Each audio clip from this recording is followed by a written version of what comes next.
All right, ladies and gentlemen, it is a Tuesday edition of the MSP Initiative Live. Bring back some familiar friends from the road. Chris Keith and the team over at Zorus. Where you at today, Chris? George, good afternoon. Thanks so much for having us. I am actually down at my apartment in Manhattan. I just moved in here earlier this week. So I know one of your favorite places. We're right in the belly of the beast here in New I York was City. gonna say, is Manhattan still a thing? Like, are there still people there? I don't know. There are. It's actually apartment hunting was pretty tough. A lot of people are filtering back. So the city's slowly coming back. We'll see what happens over winter time, right? As it starts to get chillier across the board. But yeah, Sure. still alive, still standing. The island is still intact. Well, that's good. Hopefully, prices are a little bit more affordable now Yeah, that maybe not as many people are there. yep. Yeah, definitely. That's something that has been nice. They're definitely starting to inch back up as well. But certainly on the affordable side or more affordable side. Not, I wouldn't say affordable, right? I was gonna say, But, affordable has it ever been? Yeah, right. gotcha. I see Jen's in the background. Hi, Hi, Jen. How are you? I'm good. How are you? Causing trouble as usual. Just not on a bus right now. So that's some people that's been in one place for at least a week, not even because I was out in Vegas. I think you guys had somebody out there at the Casea conference as well. Yeah, Yeah, Joe and I were there. Jen and Joe were out there. How Uh-oh. So we lose it. So all of a sudden it's good. It's a good apartment, but with bad internet. uh-oh. All right, hold on. We hear you now. Can you Oh, hear us? I was just asking how was that? Did you guys have a good show? I know Jen and Joe loved it. A ton of attendees. We had a bunch of leads, stuff like that. How about you? Yeah, I mean, listen, I didn't, I was there as a speaker on a panel, so I was just kind of out and about and checking out the event. Obviously new people in charge over there at Kaseya HQ. We have Dana, who formerly was at ID Agent, is now kind of the person at the top of the marketing totem pole over at Kaseya. So, obviously a revamped event from past years.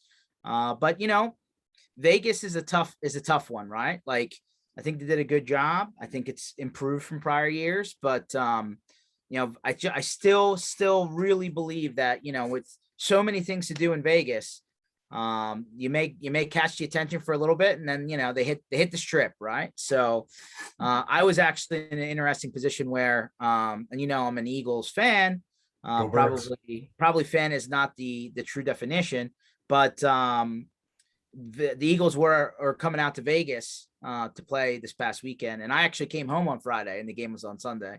I know that's not normal, but that's how it worked out. But yeah, lots of things to do in town. But I just think that nailing a conference event, get together, networking event, training, I don't care what it is.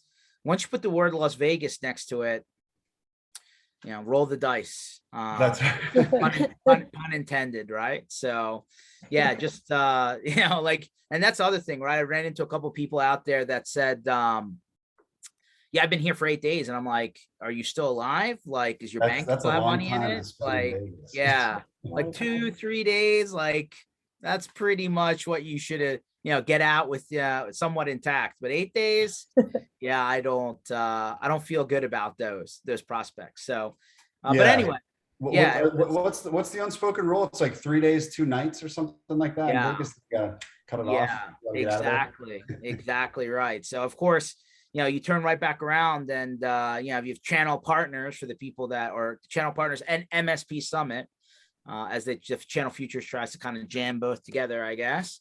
So that's this upcoming week in Vegas. I guess Vegas is just a very friendly space, but I will argue that before you could get to Vegas for less than $150 pretty much from anywhere. Not Yep. so much these days. It's starting to get a little pricey to get in and out of there. Yeah, I know that was one thing when Jen and so I didn't end up making it. I had a board meeting that I got pulled into, but Jen and Joe ended up going, and that was one thing. I mean, so they were both flying around to New York City, right? So you would assume JFK to Vegas, that flight happens quite a bit. There's a handful of folks who have made that flight, but yeah, I think across the board we're seeing. I know, I mean, you're on the road quite a bit. but we're definitely seeing certainly domestic travel tick up pretty substantially. Planes are packed, airports are packed, and we paid a lot to get out to Vegas. It was wild. And poor Joe couldn't even get a direct flight. He had to go to San Francisco and then to Vegas. Yeah. I agree with you. The new, like traditionally, right? Like, and as a guy who like I'm in between Philly and New York, right? But I'm in PA, thankfully. And like for me to get into through a bridge or through a tunnel into New York City to get to JFK or LaGuardia, like I'd have to really be hard pressed, right? Like it may have to be the only option. It's probably $30 in tolls alone. I mean, forget the tolls. How about the years off of your life? So that being said, like I do Newark I'd say I'm about 50-50, right? Philly or Newark. Yeah. And Newark's easy, right? Because like you can literally roll right in and no bridges, no tunnels, no problem parking. And but Newark's still part of that kind of New York airport routing system, right? Where they get some pretty good routes. But yeah, LaGuardia or JFK, even ask Alex Stanners from my team, you know, who flies out of Albany, which is like the middle of nowhere, I call it, or next to middle of nowhere. Like when I make him drive down to New York City, fly out, it's a little cranky. 2-hour drive. So, but yeah, no, I mean, it's very interesting how things are going. Like there's clearly planes that have never been taken out of storage from COVID. And there's clearly a shortage of airline personnel. And that's resulting in a lot more uptick with a lot less highway to go down. Right. So, yeah, now you're seeing flights at $400 and $500 when before you're talking about $100-$150. So I would tell anyone who's flying between now and I'd say probably February is the best prognostication I have. Yeah, make sure you book your stuff now. And anybody that's sitting on travel credit from last year and this year, that will expire. So you should absolutely figure out when that does so that you don't literally just lose money because it's sitting there. Yep. Yeah, I completely agree. I think the travel around the holidays right now, just because, you know, things are open and a lot of folks haven't gotten to see family members and stuff like that. I would completely agree with you. Book sooner than later because they're going to jack those prices up and they're not coming down. Yeah, Thanksgiving, you're probably already too late. But Christmas, like if you haven't booked, now's the time.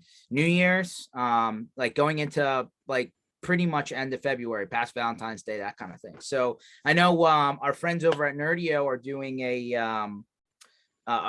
first I've heard of it, recently, a conference out of the country down in Cancun. Great vacation spot. It's in February. It's right around the corner. But again, you need to be prepared to leave and come back, right?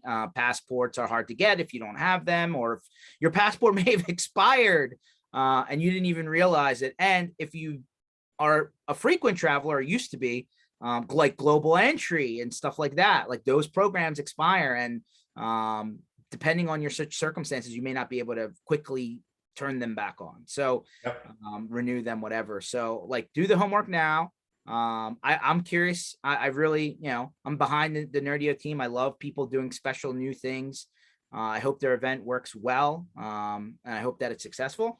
Obviously the traveling thing's still kind of up in the air. I think I just read yesterday that they finally put rules in place just this week, have discussed when they're going to start allowing travelers from out of the country who are not American citizens into the US and what that protocol looks like and what testing, whatever. So, for our friends that, are not, I mean, the Canadian guys have and girls have found a way to come over, but there's a lot more hassle to go back. But as far as like the people out of the borders, like besides Canada, yeah, they've really been stuck. We've been able to go, but they haven't been able to come. So, yep. I'll also say just on the travel front, since we're talking about it, the security lines getting into the airport have been really, really tough as well. I don't know if you're running into that, George. And one of the things that actually for my birthday this past year, just because, we have been traveling since it's been back, right? My good friend and our CEO, Ian McCord, actually gifted me Clear for my birthday. Are you familiar with Clear? Alex Stanners is a Clear, I would almost call him spokesperson. He is a complete fan. I have I mean, you're opening up Pandora. I will. Here we And go. Darren, who's on the line, will just completely crack up because you know it's coming. But I have every program I can get, and I've gone through every background check, every interview, and clear or no clear. I get stopped pretty frequently through the approved lines. Many have speculated as to why, but at the end of the day, I get stopped more than I don't. Luckily, I went to Vegas and back and somehow didn't get stopped by my miracle. Maybe they were just busy that day. I don't know. But yeah, no, I Perhaps mean, your luck is changing. don't even. Darren's like, I think you like getting stopped. I think you like it. No, I really don't. Like people are like, oh no, it's a small airport. Just, you can get there. I was like, I can't do that. Like I actually have to go early.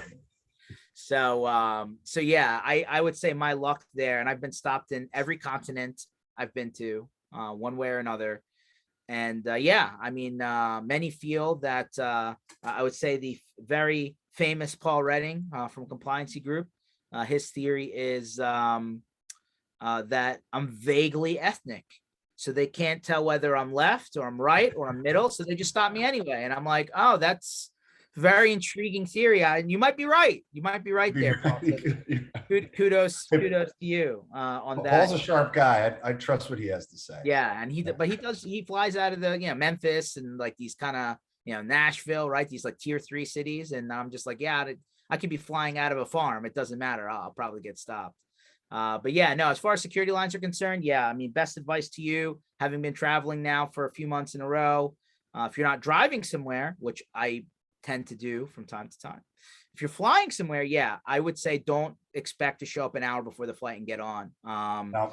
Definitely give yourself extra time. And what I definitely see is that people who haven't flown in a long time or just aren't used to traveling are really just clogging up even the basic things, right? Like, hey, like it shouldn't take this long to get it on and off a plane, right? Like get your stuff together and know how to get on and off.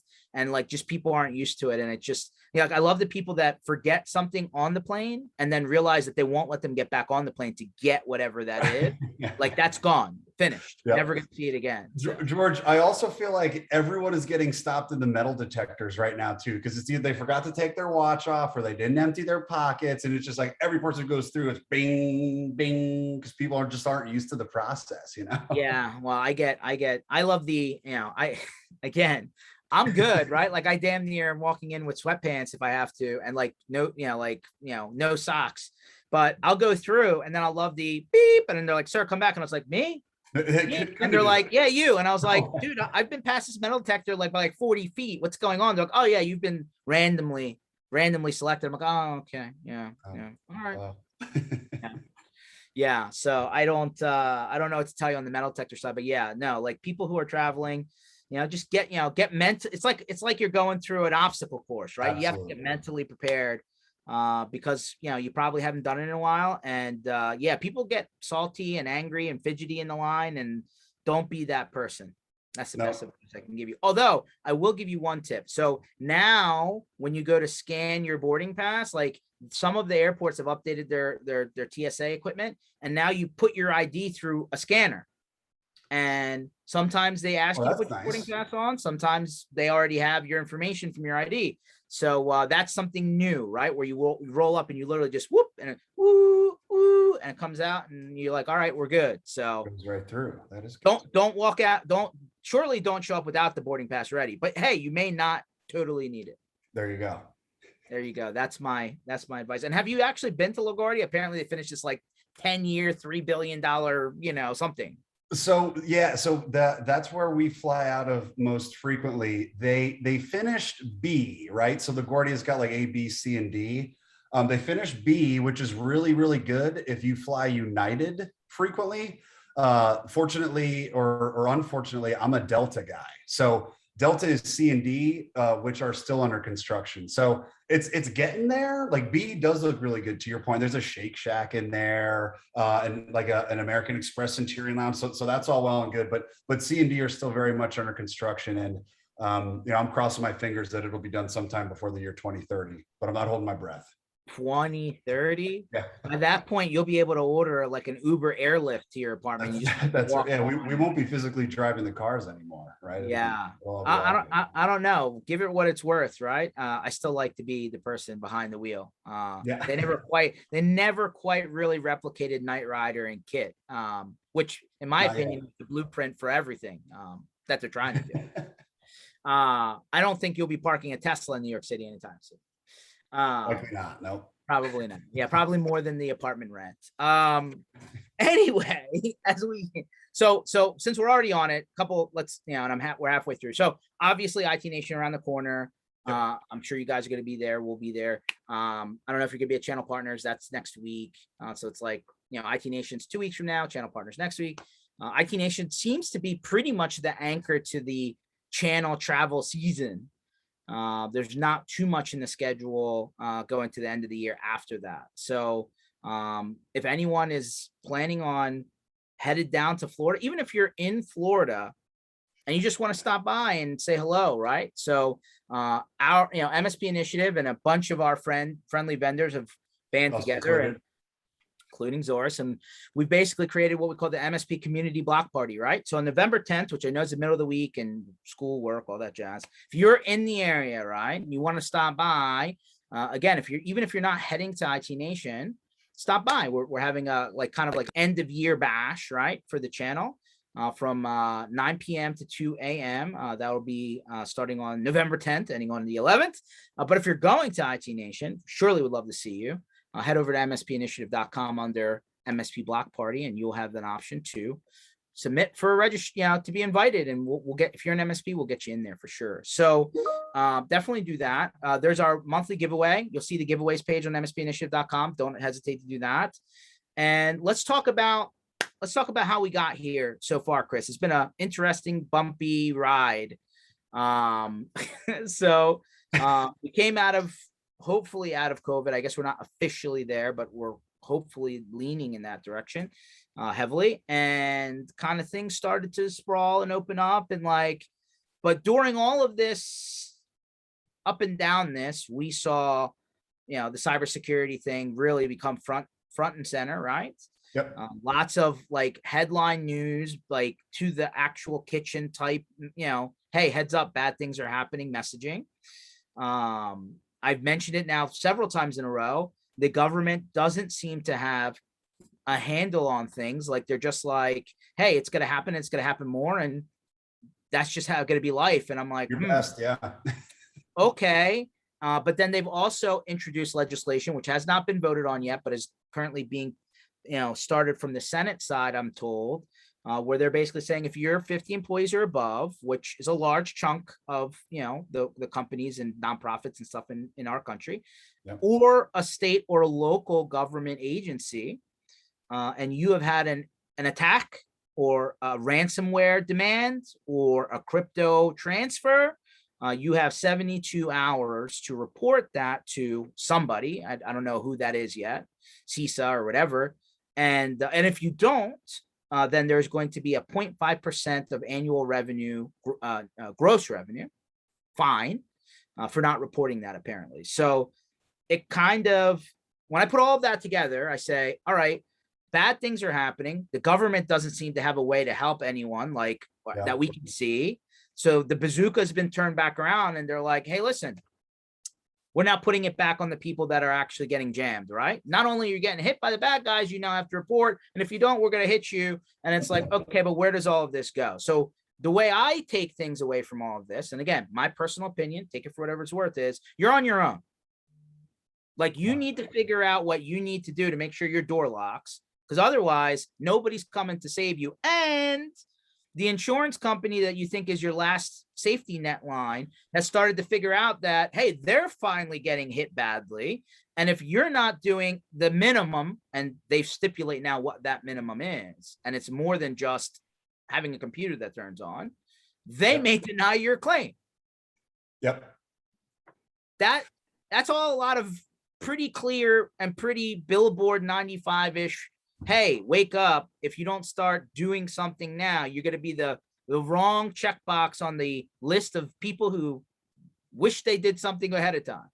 Yep. Yeah, certainly. And I would look, it's clear that obviously all of cybersecurity is relatively complicated. We're dealing with complex systems. We're dealing with smart individuals that are trying to get in and everything along those lines. And then, this is nothing new. Anything that is cutting edge on the technology side, the government doesn't even know how to address, much less fix, right? So I think what we're seeing is a very reactive type of approach. And by you, like you said, exactly, turning that bazooka around and pointing it at the individuals, it is very much on the businesses themselves and making sure that you're protected. That's something that is absolutely true.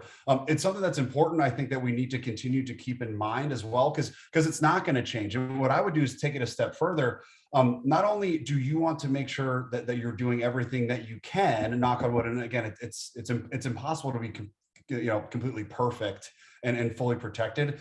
But what you also have to keep in mind is these hackers, these people who are trying to get in, they're smart people. And much like all of us, they're looking for the paths of least resistance, right? So they can clearly see when there is when there are, levels of protection or not. So just keep in mind that not only is it going to be best, for you in practice, saving yourself all this headache of reporting it to the government, of course, having to deal with a hack and all the insurance companies and things on those lines.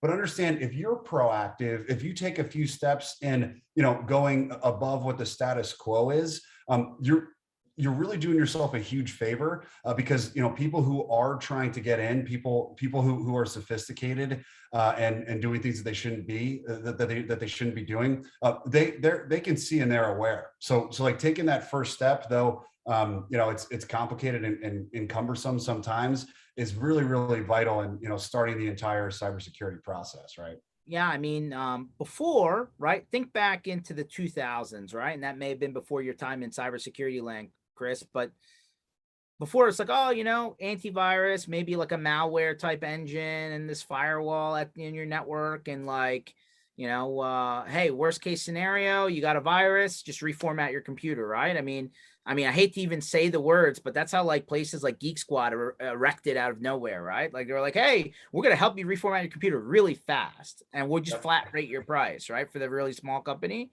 small business, kind of one-man shop. But here's the problem, right? 2 or 3 weeks ago, one of the head civilian cybersecurity guys at the Pentagon resigned, and he's like, I give up. And we're like, huh, what? And what does that make sense? He's like, China's already won. And I'm like, huh, what? He's like, AI. And I'm like, AI? What do you mean AI? And they can quickly go through millions of users and millions of accounts and find out if multi-factor's turned on. Right. Exactly. Or find out if you're using a password that's so easy to guess, like password 1. Yep. These things are so fast for these guys to sift through that you're literally the first thing that's going to get hit. Where before it was luck of the draw. Now it's you're basically leaving your door unlocked wide open and hoping nobody walks through. Exactly. Yeah. And that level of sophistication, or just the computing power, that's not going away, right?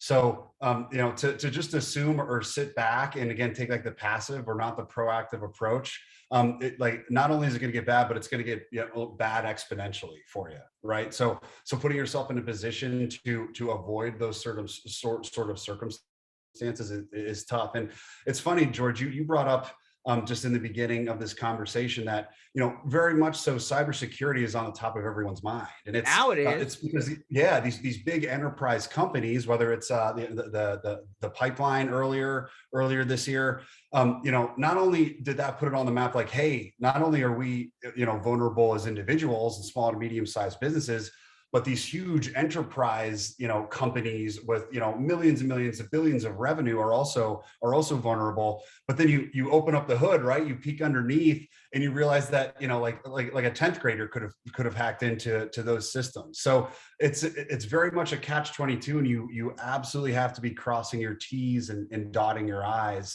to protect yourself, and not just assume that, you're insulated or something along those lines, because it's not the case. Well, one of the things I said on this panel that I was on at the CASEA conference was, because we were talking about the future of cybersecurity, which fits right into our conversation, is, hey, listen, there's a lot of tools, a lot of products, a lot of cool ways that people have come up to try and put some speed bumps into the equation to slow things down and at least reduce risk, right? Because there's no 100% secure. Anyone who promises that, I mean, you're basically lying. It just doesn't exist. But I can't stress enough. And my kind of point that I wanted to make clear during that session was, hey, the larger business can take a hit and keep moving. Okay. Smaller business will literally go out of business. Like literally never come back. Yeah. And that's something in one of the presentations that I make, we were able to pull this data that said, the average cybersecurity attack on small to medium sized businesses, like the dollar, like what it ends up costing is give or take $150,000, like cash, right? How many businesses that are operating in that space can afford a hit like that directly to the bottom line, right? Well, unless the person running the place wants to make no money that year, I guess. But that's exactly exactly. Yeah. And and that's the average. So oftentimes, and this is one of the approaches or one of the mantras that we bring to market is, we as the channel need to go to our end users, our end customers, and say, let's focus less on what this is, like, what this is going to cost you, but how much, like, would you potentially have to pay, because that's something that is like that investment could be everything, right? Not the X amount of dollars per month. What's frustrating, and it comes back to the concept of how do we take a very complex topic and make it understandable to the person that is a baker or an insurance agent or an accountant or a person that's literally filling up the wheelbarrow, right? Like they just need to be able to do what they're out to do. But the problem, and generally the issue, is one, translating it to something that they understand the importance of, and two, presenting the security in such a way where they can actually still work. I think that's the challenge. And like in a perfect world, if the person the thing between the chair and the keyboard wasn't around, security would be a lot easier, right? But generally speaking, it's the sophistication is not really as crazy as what we've heard in the past, right? Like, supply chain attacks and all this other stuff. It's literally somebody got fooled, right? Somebody got, swindled into clicking or doing something that otherwise wouldn't have been done, right? Whether it's I clicked on a link and it looks like it's my email sign in for Office 365 and I start typing my password and all of a sudden it's like, oh, it didn't work. Let me try it again. And now all of a sudden, oops, that somebody else actually just collected your date, your information, and now they're going wild. Or it could be like the bank spoof page, the PayPal spoof page. It could be a message that looks like it came from the CEO saying, go out and buy, gift cards, right? And you're like, wait a minute, why would they do that? Like there's all of these, what should be obvious situations that clearly aren't obvious enough that somebody is clicking on them. And all it takes is one person in the organization to break that open. How do you solve for the human being, Chris? I mean, it just doesn't. So it's such a good question. And before I address or give you an answer, I do want to say, because this is just too funny. So I had brought on, a few months ago, just brought on a new sales individual, and they're obviously relatively new to the company, relatively new to the industry, and he's really good. He's a huge go-getter, and it was literally like day one or day two. And I'll never forget, I was sitting down at my desk doing work, and he ran over and he goes, hey, like Ian just sent me an email, like, give me the corporate credit card. He needs it for something. And I looked up at him and I was just like, excuse me. And he's like, yeah, like here. And he like pulled up the email and it was like, sure enough, like it was close enough to, it was like, I'm a cord at zorustex.com or something like that. And it was just like, hey, I'm out at an event. Give me the credit card number right now. Thanks, Ian McCord. And I was just like, first of all, Ian's never going to sign an email from himself saying, thanks, Ian McCord. That's just simply not going to happen. And the number two, are just like, that's the wrong URL as well. So, but it's just like, it happens that fast. And again, these guys are smart. They're sophisticated. They're pinging people who just recently came on board that they can see that's the case. And like you said, it's, if I wouldn't have caught it, like, boom, the credit card number's out there. And then we get a charge for $3,000 that, obviously we didn't do. So how do you solve for that? Training is really turn big. it off. Turn it off. Yeah, Just the power button.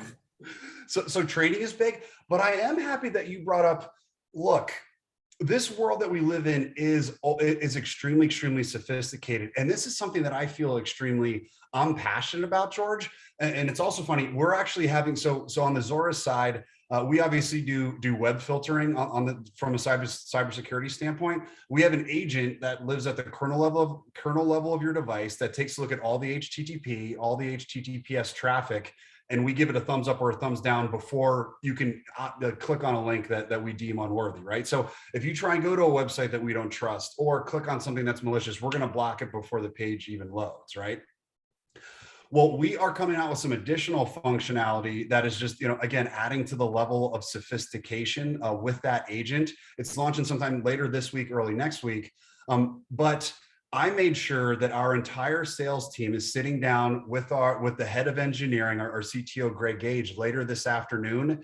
And the entire reason that we're having the meeting is, okay, I need you to explain what we're doing in a sophisticated way. And then it's on us from the vendor standpoint to then be able to explain that to a 2-year-old, right? Because look, we're the experts, we're coming out with this solution and we want it to work, but it's on us as vendors in this space to make it extremely digestible for our partners so that they can then go to end users and make it easy for them to do. And I think that that's something that's obviously difficult, but it's something that's important and we need to take ownership of, in the vendor space, right? Well, I mean, listen, at the end of the day, you're 2 steps removed from the actual person that would be, actually doing the work, basically, the end customer, right? And like I said, insurance agent, baker, accountant, bricklayer, post office guy, who knows? But I mean, at the end of the day, it just comes down to you're almost needing to design and explain things to the absolute entry level person on the other side, which several people downstream.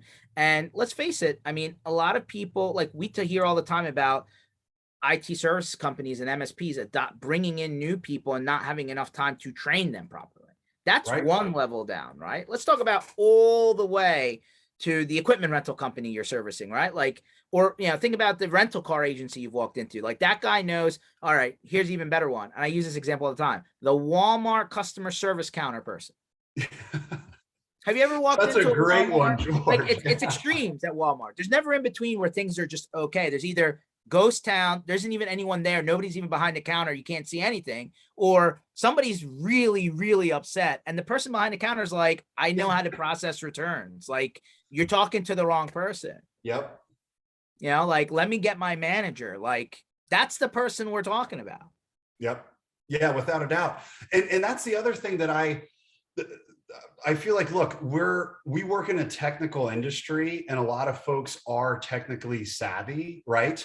But you have to keep in mind, at least, from what we see, is a lot of the decision makers at the MSPs as well, like people at the ownership level, sometimes those guys are ultra technical, but oftentimes they're more of like the business, more of the commercial type guys. So you have to make sure that in your pitch, even when you're trying to bring them on board, to be a partner on the vendor side, you have to make sure that they understand what you're trying to get across. And then again, making it easy for them to work it into their tech stack, to work it into their narrative that they're using for their end users. Like that's absolutely vital. So oftentimes I think we get stuck in, throwing out too many acronyms and the technical jargon. And oftentimes it's just like explaining what you do at a high level, why it's necessary, and how it's easy to implement, and what the return is going to be on your side. And a lot of people, they dive too deep into the weeds and don't see the forest through the trees, if you will, 100%. And then the other challenge, which clearly is the case now, and it's almost a universal one, right? Because I think people realize that, hey, you're working out in New York now, right? I can see that new place, whatever, right? Jen's like, I'm not living in Manhattan. You couldn't pay me enough, or maybe you could, but let me see that offer. I mean, at the end of the day, like people are working from literally everywhere, including Las Vegas, land of lost wages. I should have brought that up as a line earlier, but the problem here, and listen, I'm in the seat, right? You're in a hiring position. How do you know people are actually doing their work? I mean, at some point it'll be obvious, right? Like things are piling up and nothing's getting done. I raise my hand and say, where are you and what's happening over here? But like, generally speaking, I was actually reading, this was last week, an article in the Wall Street Journal came out and they were like, yeah, the new gimmick, the new trick was like, oh yeah, what's that? They're like, somebody's doing 2 or 3 jobs at the same time. No, I was like, no, 2 or 3 jobs at the same, they're like, yeah, 3 laptops. no kidding. And I'm like, well, that seems very dishonest. And I don't know how you could keep that up for a very long time because like literally you won't sleep. But like, like I would love to know that, have an indicator earlier in the game to find out, like, in especially in that beginning period where it's like that probationary, we're testing everybody out, like you're testing Yep. us, we're testing you, maybe it's a fit, maybe it's not. Like if you're not putting in your time, why do I want to continue that for, much further down the road? Right. So this is a really good point, and I appreciate you bringing it up because on the Zorus side, we have something that could potentially help with those sort of circumstances. Now, it's not something that we generally lead with, and it's not something that all of our clients are utilizing, right? Because look, at the end of the day, we're trusting MSPs. You guys are the expert with your end users, right? We trust the relationship that you have with the owners, the decision makers there. All that we want to do is provide tools that make your life easier, so that if you have a need, we have a solution for you. Triton, which is part of our agent that you can turn on or off. Generally, if people are just using Archon, which is the web filtering, it's off, but it's really easy to flick on, goes right through the same agent. We're actually able to take a look at where people are spending time on their device. What's nice about this is it's not just time that's on the internet, it's device time at large. So you could be in Microsoft Word. We have a lot of law firms that are actually using this, Microsoft Word or Excel. We can put together a little report that tells you exactly how much time people are spending online, offline, in applications, things on those lines, or idle time as well. This is something, again, it's still early innings, right? Like we just went through this pandemic. We just had this work from home phenomena happen, but it's not going to change. And I can't help but think that some sort of, whether it's gamification or whether it's just, especially on company devices, some sort of a productivity enhancement tool, not tracker, right? Tool. I can't help but think something along those lines is just going to become the norm, right? Because let's face it, a lot of folks or managers, they're not necessarily looking at what people are doing every day. They just want to know, like down to the minute, right? They just want to know, hey, you're at the office, or hey, you're at your cube. You're not just at the water cooler for 8 hours talking to everyone, that sort of a thing, right? And that's what our tool provides. It's not too intrusive. We're not taking screenshots, anything like that. It's just, hey, you're on the device, you're working. Yeah, I feel like there's a lot of people are in the workforce right now trying to get back into the workforce, and there's this mountain of people kind of hitting the job boards. And of course, the $1 million question is it the right person for the chair that I'm trying to fill, right? I mean, that's always from the employer side of the equation, right? Like, hey, I want to invest in somebody that's gonna kind of come in here and try and crush it, right? So that we can all win. It's a hard game, man. It really is. And the bigger companies succeed by hiring 4 or 5 or 10 people at a time and then letting those people flush out. And then you find out who made it and then you move on, you do it again. Right. But the smaller businesses don't have the capital to do that at scale. Right. And so it takes longer and you're stalled further, right, before you can actually get where you're trying to go. And I hate to even think that way, but it just is the reality of the day. Right. So hoping that people actually do their job.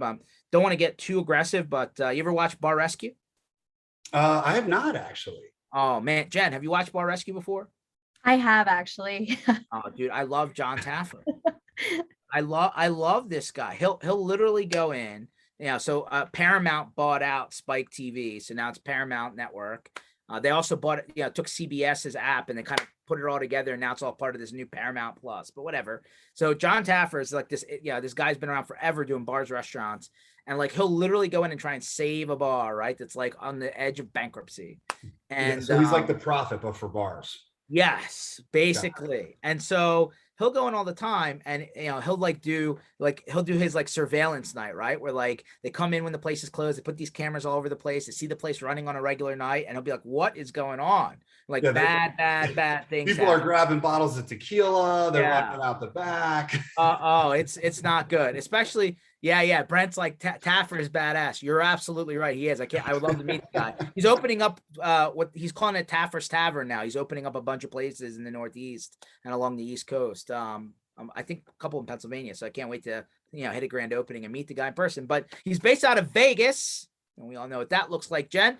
And dude will go in, he'll do his like recon, and he'll be like, and what they do is they use this app called Partender, where they weigh all of the bottles in the place at a time. Seen that. Yeah. And then after the recon night, he'll bring the staff in and he'll say, here's what all these bottles weighed before you started. Here's what they are now. Like apparently you can do it in like 10 minutes. It's really cool. Wow. And he'll be like, this is how much you poured away. This is how much money you stole by giving away free drinks and not charging the right amount of money and over pouring and whatever.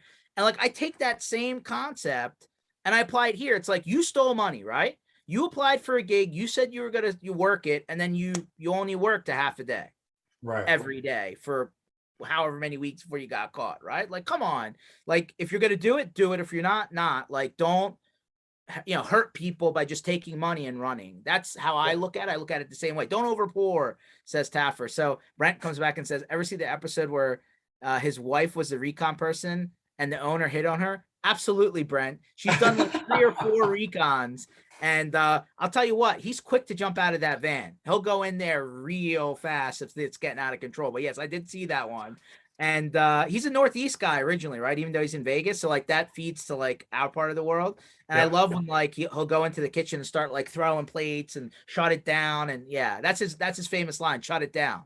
Shut it down. So yeah. So anyway, back to the shut it down concept. We're bring it all back together. Yeah, it's just a really hard work environment right now. I argue, and I bet you when you went to go hire that salesperson, probably got 10x more recently in terms of people applying than you did maybe 4 or 5 months ago.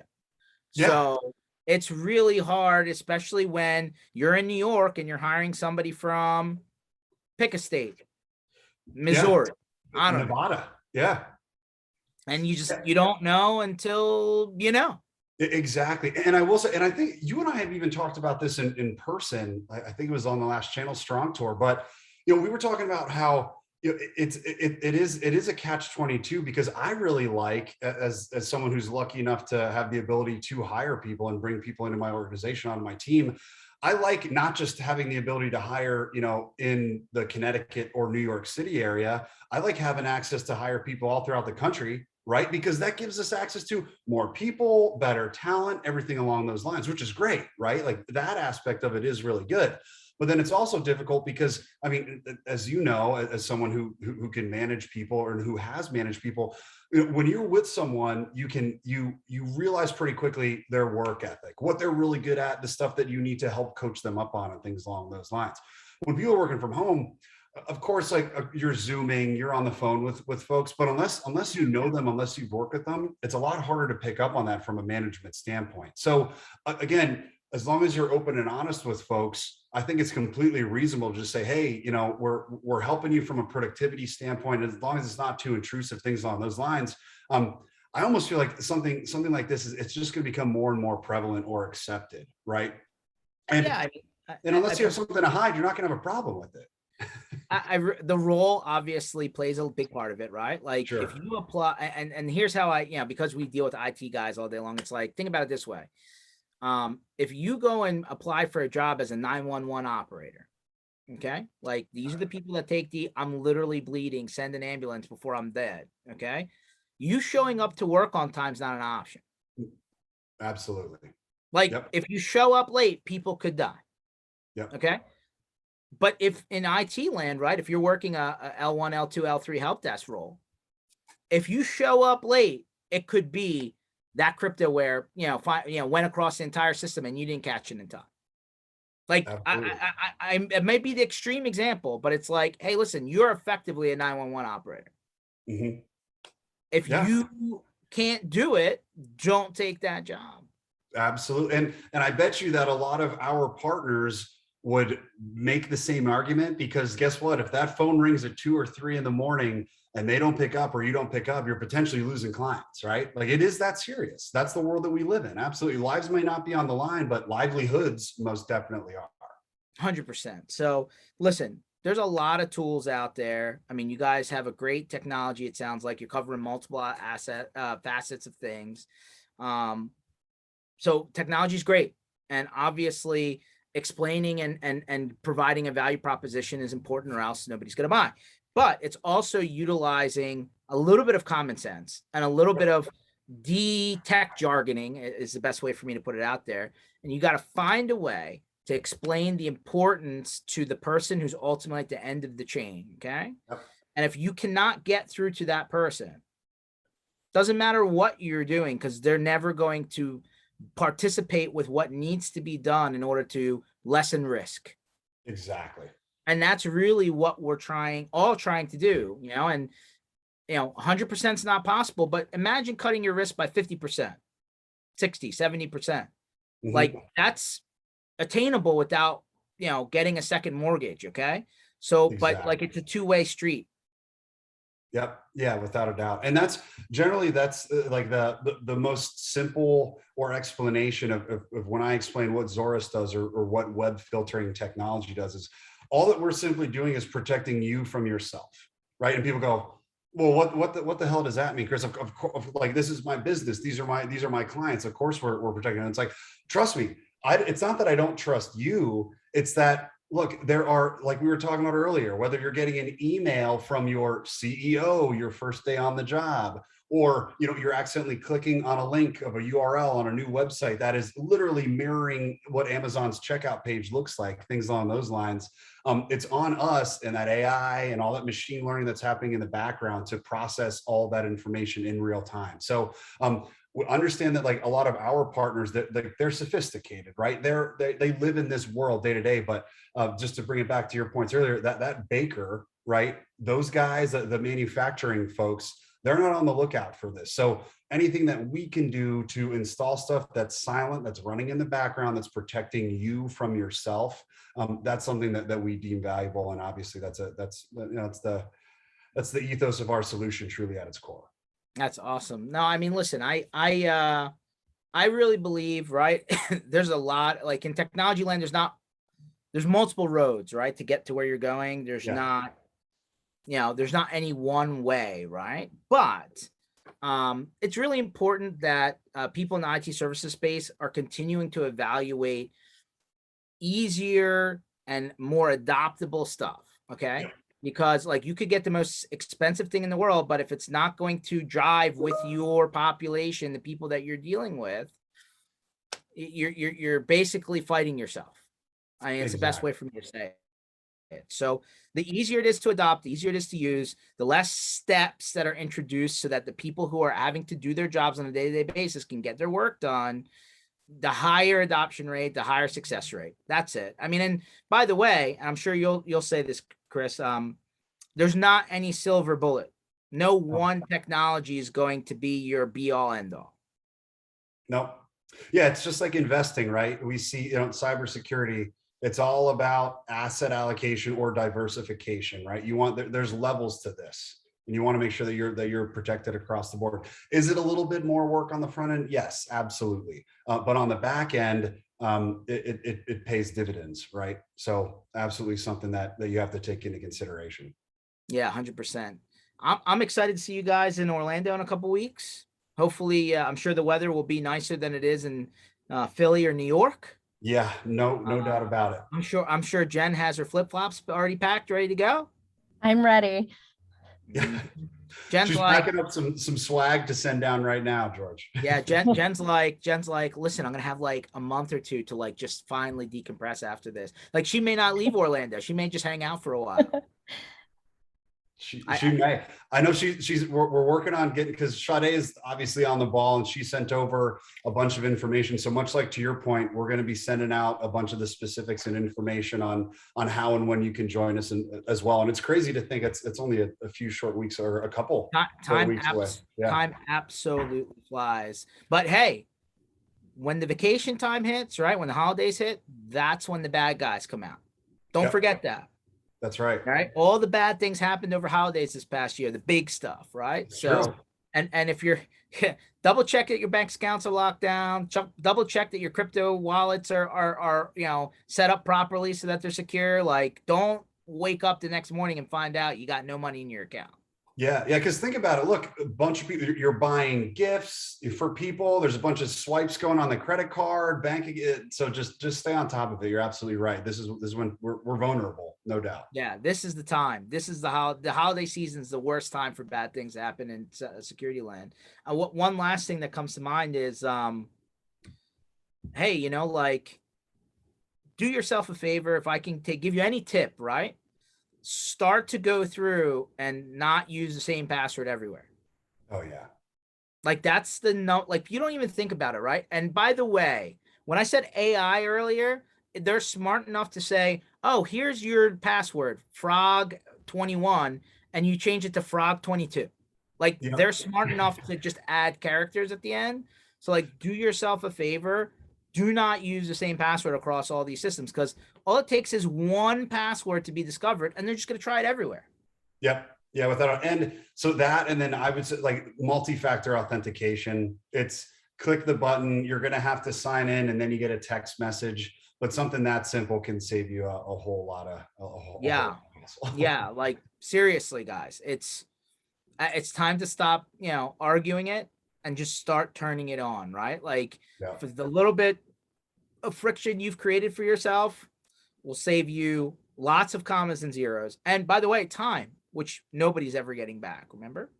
So very excited. Hey guys, you guys have done a great job this year. I know this year is kind of your breakout year, right? Where like, you're finally like going big on the scene. Very excited to see your progress. Obviously know the very Datto background that you guys have come out of, which I think is a good story. Because it's those guys that really, got into the grind and really started it before like, the money men got in, right? So, not that that's bad, but hey, it's just a different job, grind, right? So kind of always love that startup mentality. That's how I'm wired. And like I really like the fact that the community of technology space has really finally started to, I feel, gel a little bit more because like usually when bad things happen, people come together. Well, this year's been pretty struggling when it comes to technology land, right? So help us help you. That sounds great, George. So anybody that wants to find out about Zorus, you can find Chris and Jen online, LinkedIn, Facebook, all the social media networks, Zorus.com, right? Zorus Tech, TECH.com. See, if I had created an alias domain, I could have spoofed you. But ZorusTech.com, check them out. And if you're in IT services land, they have a cool partner program set up to help you get off the ground if that's something you want to do. Definitely find a way to get to IT Nation, I think, to see these guys before the year closes out, or else find them online. All right, guys. George, as always, thanks so much for the time. Always a pleasure. Thank you. Take it easy. See ya.